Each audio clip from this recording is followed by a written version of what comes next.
There's no room for you two here this year, my daughter-in-law said on Christmas Eve while the lights on her 12-foot tree glowed behind her like something out of a holiday movie. And in that moment, standing in the cold with snow melting into my boots beside my daughter Abigail, I realized my family had not forgotten me by accident. They had planned this. The drive from Vermont to Connecticut had taken nearly 3 hours through heavy snow. Abigail had insisted on driving because my arthritis had been bothering me that winter, and every few miles she asked if I was warm enough. I told her I was fine even though my hands still ached from holding the casserole dish steady on my lap the entire trip. I had spent 2 days preparing food for Christmas dinner. Sweet potato casserole, cranberry pie, Thomas's favorite baked ham recipe written in fading blue ink on an old recipe card I still kept in my kitchen drawer. My late husband loved Christmas more than anyone I had ever known. He used to say a full house during the holidays was proof that you had lived a good life. After he passed 3 years earlier, I tried very hard to keep those traditions alive, maybe harder than anyone noticed. Rebecca opened the front door wearing cream-colored cashmere and a smile so polished it barely looked real. Warm air rushed out behind her carrying the smell of cinnamon candles and roasted turkey. Somewhere deeper inside the house, Michael Bublé was singing softly while people laughed over clinking glasses. "We honestly thought you weren't coming," she said. Abigail frowned immediately. "Mom told Stephen twice we'd be here by 6. Rebecca crossed her arms lightly, still smiling. Well, the guest rooms filled up faster than expected. I looked past her shoulder. Coats lined the hallway. Wrapping paper covered the floor near the tree. I could hear at least a dozen relatives inside the house. Some of them had flown in from states away. One cousin they barely even spoke to somehow had room to stay overnight. Rebecca lowered her voice slightly. "There's just no space left this year." The words were calm, casual, almost rehearsed. Then she added, "I assumed you'd get a hotel." Abigail stared at her in disbelief. "It's Christmas Eve. Every hotel within 20 miles is booked." Rebecca tilted her head sympathetically, but there was something cold underneath it. Something satisfied. "I'm sure you'll figure something out." For a second, I thought Stephen would appear behind her. I thought my son would hear this conversation and immediately fix it. But he never came. That hurt more than the cold. I nodded slowly and held the casserole dish closer against my coat. "I understand," I said quietly. Rebecca stepped aside just enough to let us place the food inside the kitchen. Not enough to make us feel welcome. Just enough to avoid looking cruel in front of the others. As Abigail carried in the pie, I noticed something hanging beside the staircase. A framed Christmas photo from last year. Everyone was there smiling in matching pajamas beside the fireplace. Everyone except me. My chest tightened, but I said nothing. Silence had become a language in this family, and Rebecca spoke it fluently. A few minutes later, while Abigail loaded our bags back into the SUV, I stood alone near the front porch watching snow collect across the driveway. Through the window, I could see my family laughing around the dining table under golden lights while Bing Crosby sang about a white Christmas. Then I noticed something strange. 3 inflatable mattresses had already been set up in the den downstairs. There was room after all. Abigail slammed the trunk shut harder than necessary, then leaned both hands against the SUV while snow drifted quietly around us beneath the porch lights. I could tell she was trying not to cry. Her shoulders had always given her away before her face did. "Mom, this is insane," she whispered. She planned this. I adjusted my scarf slowly and looked back toward the glowing windows of the house. Rebecca moved gracefully through the dining room carrying a tray of wine glasses while everyone around her smiled, as if the evening were perfect. "Do not make a scene on Christmas Eve," I said softly. Abigail turned toward me in disbelief. "She embarrassed you in front of everyone." "No," I replied after a moment. "She embarrassed herself. It just takes people longer to notice." Abigail shook her head and climbed into the passenger seat while I sat quietly behind the wheel for several seconds without starting the engine. Snow covered the windshield faster now, soft and steady beneath the yellow glow of the street lamp. Through the front window, I spotted Stephen finally walking into the hallway carrying firewood in his arms. He laughed at something his uncle said. Relaxed, comfortable, completely unaware that his wife had just left his mother and sister standing outside in the cold like unwanted guests. Or maybe he was aware. That possibility sat heavier in my chest than I wanted to admit. We drove nearly 40 minutes before finding a small roadside inn with one room left available. The lobby smelled faintly of coffee and pine cleaner. A tired man at the front desk handed Abigail the room key without even looking up from his football game.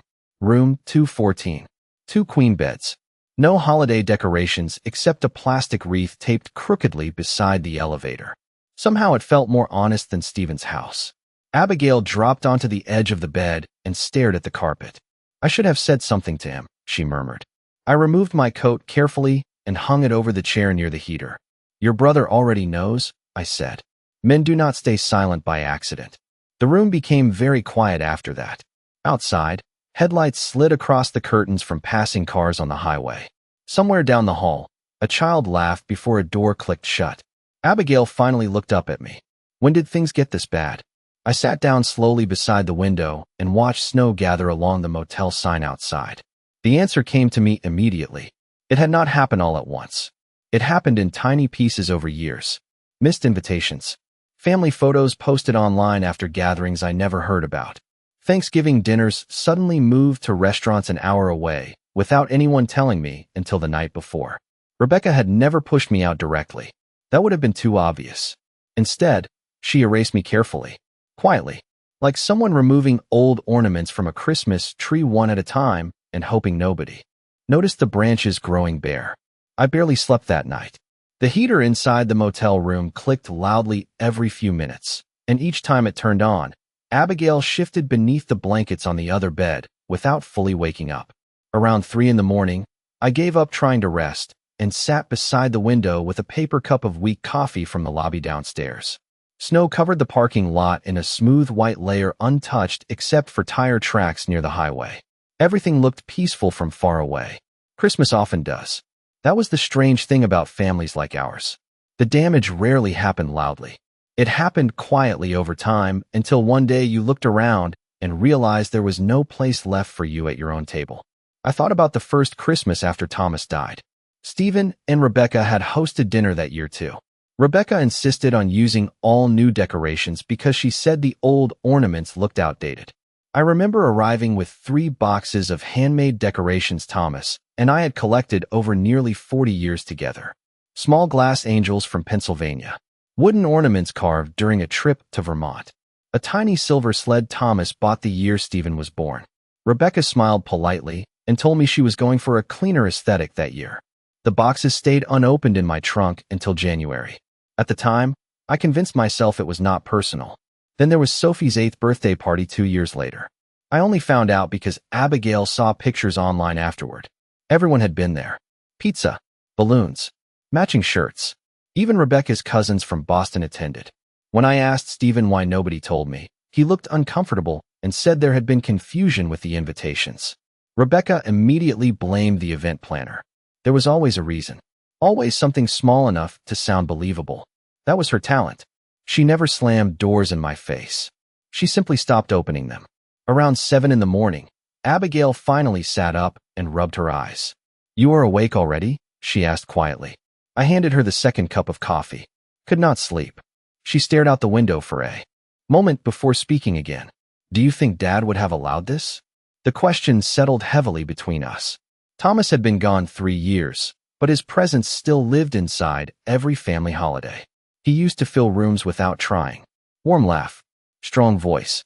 The kind of man who remembered every waitress's name and always carried extra cash in his wallet for children selling school fundraiser chocolate outside grocery stores. More importantly, Thomas noticed things. He noticed discomfort, silence, exclusion. I looked down at the coffee cup warming my hands. Your father spent his entire life trying to keep this family together, I said softly. Sometimes I think that was the only reason it stayed together at all. Abigail lowered her eyes. Neither of us said Rebecca's name after that. We did not need to. She was already sitting quietly between every memory. By late morning, the snow had slowed to a soft drift, and Abigail convinced me we should at least stop by Stephen's house again to deliver the gifts we had brought for Sophie. She should not suffer because of her parents, Abigail said while brushing snow off the windshield. I agreed. Sophie was 12 years old now, old enough to notice tension, still young enough to blame herself for it. The closer we drove toward the neighborhood, the quieter Abigail became. Expensive homes lined the streets with giant wreaths hanging from perfectly decorated windows. Every mailbox had red ribbons tied around it. Fresh garland wrapped around porch railings. The entire neighborhood looked like a Christmas catalog designed for people with spotless kitchens and uncomplicated families. Stephen's driveway was packed with cars when we arrived. Someone had built a snowman near the front walk with a Buffalo Bills scarf around its neck. Laughter spilled faintly from inside the house as guests moved from room to room. Abigail reached into the back seat for the gifts while I sat still for a moment staring at the front door. I remembered when Stephen was little and used to wait for me at the window every Christmas morning. He would press both hands against the glass the second he saw our old station wagon pull into the driveway at Thomas's parents' house. "Grandma is here," Sophie shouted the moment Rebecca opened the door. She ran toward me before stopping suddenly halfway down the hallway, almost as if she was checking whether she was allowed to hug me. That hesitation broke something quietly inside me. I smiled anyway and opened my arms. "Merry Christmas, sweetheart." Sophie hugged me tightly. "I thought you were staying here," she whispered. Before I could answer, Rebecca appeared holding a tray of champagne glasses. Her smile returned instantly the moment other relatives noticed us standing there. "Well, look who made it back," she said brightly. Everything about her sounded cheerful. Too cheerful. The kind of voice people use when they know others are watching. Abigail handed Sophie the wrapped presents while I removed my gloves slowly near the doorway. I noticed several unfamiliar guests sitting comfortably around the fireplace, drinking hot chocolate. One elderly couple I had never met before occupied the downstairs guest suite Rebecca claimed was unavailable. Another family's children were sleeping in blankets on the den floor beside the Christmas tree. There was room everywhere. Rebecca glanced toward the staircase and then back at me. "We managed to squeeze everyone in after all," she said casually. "You know how Christmas is." I looked directly at her for the first time since the night before. "Yes," I said calmly. "I am beginning to." For one brief second, her smile flickered. Tiny. Almost invisible. But I saw it. So did Abigail. Across the room, Stephen finally walked toward us carrying a coffee mug. His expression shifted the moment he realized we had spent the night somewhere else. "Wait," he said slowly. "You two really left?" The silence that followed felt heavier than any argument. Stephen looked genuinely confused, and somehow that made everything worse. He stood there holding his coffee mug while conversations continued around us, as if nothing unusual had happened. Christmas music still drifted softly through the house. Someone in the kitchen laughed too loudly at a joke. Wrapping paper crinkled near the fireplace where the younger children opened gifts. The world kept moving while my daughter and I stood there carrying the weight of a humiliation nobody else seemed willing to acknowledge. "Rebecca said you already booked a hotel," Stephen said carefully. Abigail stared at him in disbelief. "Because she told us there was no room here." Stephen blinked once and turned slowly toward his wife. Rebecca set the tray down calmly on the dining room table before anyone else could notice tension rising. "Stephen, not now," she said softly with a warning smile. "It is Christmas." There it was again. That polished tone. Gentle enough to sound reasonable. Sharp enough to silence people before they asked uncomfortable questions. Stephen rubbed the back of his neck awkwardly. I thought the downstairs rooms were full. I glanced toward the den where two teenage boys were laughing while eating cinnamon rolls on inflatable mattresses. "Apparently not," I replied quietly. Rebecca stepped closer before Stephen could answer. "Eleanor, I really do not think this needs to become a family issue." I almost smiled at that sentence. Become a family issue. As if exclusion itself had not already been one. Abigail opened her mouth to respond, but I lightly touched her arm first. Years ago, I might have defended myself. I might have listed every sacrifice Thomas and I made for this family. The down payments. The holidays hosted in our old colonial house for over 30 years. The weekends babysitting Sophie, so Stephen and Rebecca could take trips to Napa or Charleston or wherever they wanted to escape for a few days. But age teaches strange lessons. One of them is this. When people work hard to misunderstand your pain, explaining it rarely helps. Sophie appeared beside me again holding a small red gift bag. "Grandma, this is for you," she whispered. I looked down at the tag. The handwriting was uneven and rushed. She had wrapped it herself. Inside was a framed photo of Thomas and me from years ago standing beside our cabin in Vermont during the first snowfall of winter. Thomas had one arm around my shoulders while I laughed at something outside the frame. I had not seen that picture in years. My throat tightened instantly. Daddy helped me find it, Sophie said proudly. I looked up at Stephen. For the first time that morning, guilt crossed his face clearly enough that even Rebecca noticed it. She folded her arms tighter across her chest. Sophie, honey, why do not you go thank Aunt Carol for the scarf she gave you? Sophie hesitated before walking away. The second she disappeared into the next room, Rebecca lowered her voice. We are not doing this today. I met her eyes steadily. No, I said calmly.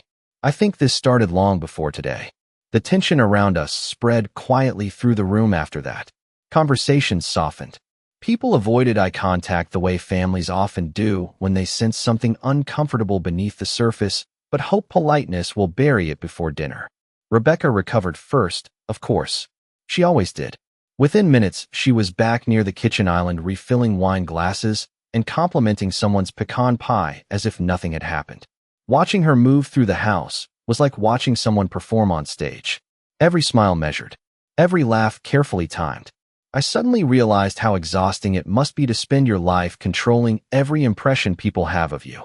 Stephen approached me again while Abigail helped Sophie open presents beside the fireplace. Mom, he said quietly, can we talk for a second? I followed him into the mudroom near the garage where the noise from the party became muffled behind closed doors. Snow-covered boots lined the floor beneath hanging winter coats. For a moment, he looked like the same nervous teenage boy who used to confess broken curfews to me after football games. I did not know Rebecca told you there was no room, he said. I swear. I studied his face carefully. He was telling the truth. At least part of it. But you noticed we were gone, I replied softly. Stephen looked down immediately. Rebecca said you preferred more privacy. I almost laughed, but the sound stayed trapped somewhere inside my chest. Privacy. Such a graceful word for rejection. Stephen, I said gently, when your father was alive, do you remember a single Christmas where someone was turned away from our home? He shook his head slowly. No, do you remember anyone sleeping in hotels while strangers stayed in guest rooms? His silence answered for him. Through the small window on the garage door, snowflakes drifted steadily beneath the gray afternoon sky. Stephen rubbed his forehead tiredly. Things have just been stressful lately. Stress does not change people, I replied. It reveals them. He leaned back against the wall without speaking. I could see conflict moving across his face now. Confusion. Embarrassment. The beginning of realization. Before either of us could continue, Rebecca opened the mudroom door carrying a perfectly controlled expression. There you are, she said lightly to Stephen. Everyone is waiting for brunch. Then she looked at me with that same polished smile. Eleanor, I hope you are not upset over a misunderstanding. I held her gaze calmly. No misunderstanding, I said. I heard you very clearly last night. Something colder flickered behind her eyes then. Not anger exactly. Irritation. Like someone losing control of a conversation they expected to manage easily. Rebecca straightened the sleeve of her sweater before speaking again. Well, I think sometimes people hold on to traditions and family expectations that simply are not realistic anymore. The sentence sounded harmless enough that Stephen barely reacted, but I heard the real message underneath it. Old people become inconvenient. Widows become extra weight. Mothers become guests in homes they once helped build. I nodded slowly and reached for my coat, hanging beside the door. Interesting, I said quietly, especially coming from someone living inside a family she married into. For the first time since I arrived, Rebecca had absolutely nothing to say. The rest of the afternoon moved with the strange stiffness that follows after truth enters a room and refuses to leave. People smiled too much. Conversations sounded forced. Even the children seemed quieter as snow continued falling beyond the tall dining room windows. Rebecca avoided me after the mudroom conversation, but I noticed her watching constantly from across the house, measuring the mood, calculating damage. She knew something had shifted. Stephen stayed unusually close to Abigail and Sophie during brunch. More than once I caught him staring absently at the crowded guest rooms and inflatable mattresses scattered throughout the downstairs level. The details were finally connecting in his mind. Around 4 o'clock, while relatives gathered near the fireplace for family photos, my phone vibrated inside my coat pocket. I stepped quietly into the hallway near the staircase before answering. Eleanor, a familiar voice asked warmly. Merry Christmas. It was Martha Bennett, Thomas's oldest friend. Martha and her husband had owned the cabin next to ours in Vermont for over 20 years before her husband passed away. "Merry Christmas," I replied softly. "I hope I am not interrupting family time," she said. I glanced toward the living room where Rebecca was positioning everyone carefully for photographs beneath the tree. "Not exactly." Martha hesitated for a second before continuing. "I actually called because someone from the property office reached out yesterday asking about the cabin paperwork." My fingers tightened slightly around the phone. "What paperwork?"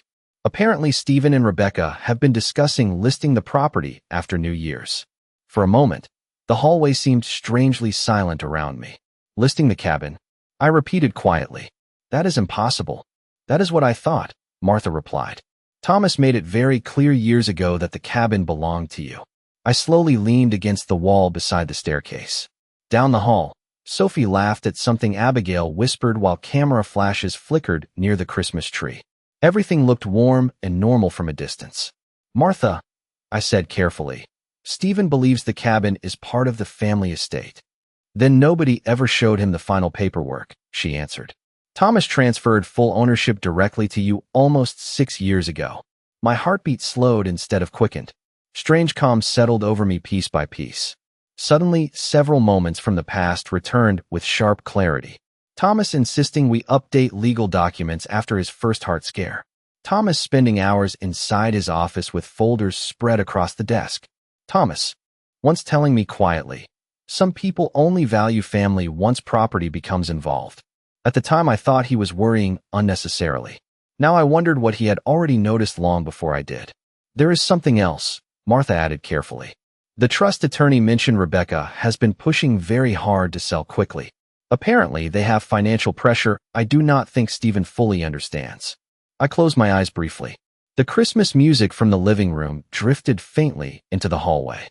Silver bells, soft piano, false peace wrapped around a family quietly cracking beneath the surface. "Thank you for telling me," I said. "Eleanor," Martha said gently before hanging up, "Thomas protected you for a reason." After the call ended, I stood there for several seconds staring at the framed family photos lining the staircase wall. Rebecca had spent years slowly removing me from this family picture. What she never realized was that Thomas had already prepared for the day she tried. By evening, the house had grown louder again. More wine, more desserts, more forced cheerfulness layered over discomfort nobody wanted to discuss openly. Outside, snow covered the backyard completely now, reflecting the white glow of string lights wrapped around the deck railing. Inside, Rebecca moved through the dining room with restless energy, constantly adjusting candles and refilling plates that nobody had finished eating. She was trying to restore control. I could feel it. Stephen, meanwhile, had become unusually quiet. He barely touched his food during dinner. Twice I noticed him staring toward me as if he wanted to say something, but no longer trusted his own understanding of what had happened inside his house. After dessert, several relatives gathered near the fireplace while old home videos played silently on the television screen. Grainy Christmas mornings from years ago flickered across the room. Thomas lifting a young Stephen onto his shoulders beside our old tree. Abigail laughing while untangling lights. Family vacations at the Vermont cabin. Everyone smiling beneath thick winter coats beside frozen lakes and pine trees covered in snow. Sophie pointed excitedly at the screen. "That cabin was so pretty," she said. "Why do we never go anymore?" A strange silence settled over the room. Rebecca answered too quickly. "It became too expensive to maintain." I took a slow sip of tea before speaking. "That is interesting," I said calmly, "especially considering it has not cost you anything." Rebecca's eyes snapped toward me immediately. Stephen looked confused. "What does that mean?" he asked. I set my teacup down carefully on the table beside me. "It means your father transferred ownership of the cabin to me years ago." The room became completely still. Even the television seemed suddenly too loud in the background. Rebecca laughed softly at first, but the sound felt brittle. "Eleanor, I do not think that is accurate." "It is," I replied. Martha Bennett confirmed it this afternoon after the property office contacted her about recent attempts to discuss a sale. Stephen slowly turned toward his wife. "Sale?" Rebecca crossed her arms immediately. "We only talked hypothetically." Without asking me, I asked quietly. Nobody spoke. The fire cracked softly inside the stone fireplace while snow tapped gently against the windows. Stephen stared at Rebecca now with an expression I had not seen before. Not anger. Recognition. The painful kind that arrives when someone suddenly notices patterns they ignored for years. You told me the cabin was part of Dad's estate, he said slowly. Rebecca's voice tightened slightly. That is what I believed. No, I said softly. You believed what was convenient. Abigail looked down into her lap, silent the entire time. Sophie sat curled beside her holding a mug of hot chocolate, too young to fully understand the conversation, but old enough to sense the shift in the room. Rebecca straightened her posture carefully. I think this conversation is inappropriate for Christmas night. I almost admired how desperately she clung to appearances even now. Actually, I replied gently. Christmas seems to be when this family finally tells the truth. Stephen lowered his face into his hands for several seconds before speaking again. How long has this been happening? He asked quietly. This time he was not asking me. He was asking her. Rebecca did not answer Stephen immediately. For the first time since I had arrived at the house, her composure cracked just enough for everyone to notice.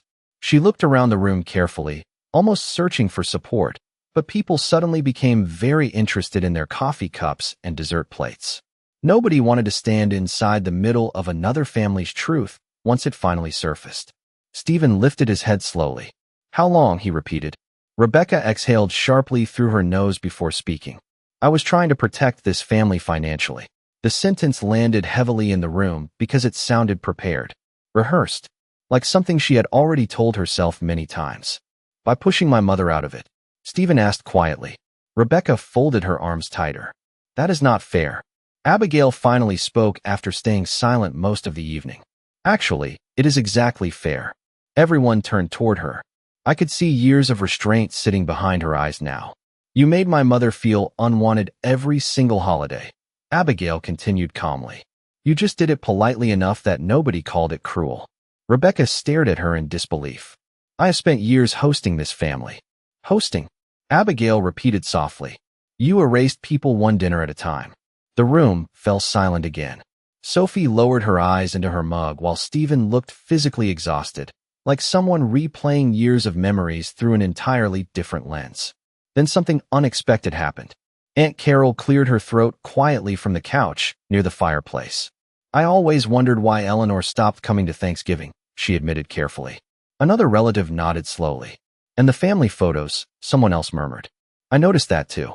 Rebecca's face changed instantly. Not dramatic anger. Worse, panic. Because once multiple people begin noticing patterns, control disappears quickly.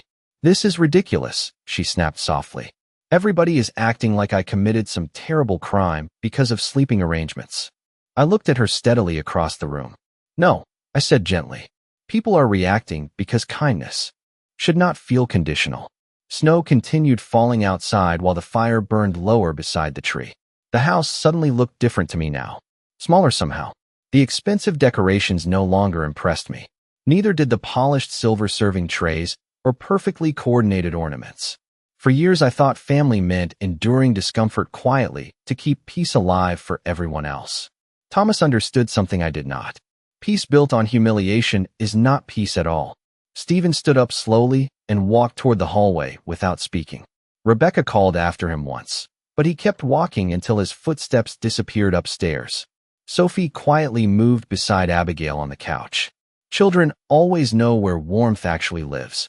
I picked up my coat from the chair near the fireplace and slipped my gloves on carefully. Rebecca watched me with uncertain eyes now. Not victorious anymore, just unsettled. You are leaving? She asked. Yes, I replied softly. But not because there is no room for me. I glanced once around the house filled with strained silence and fading Christmas music. I finally realized I do not need to beg for space in places where I already belonged. Then I walked toward the front door while snow drifted quietly outside beneath the porch lights. Behind me, nobody tried to stop me. But for the first time in years, nobody looked relieved to see me go either.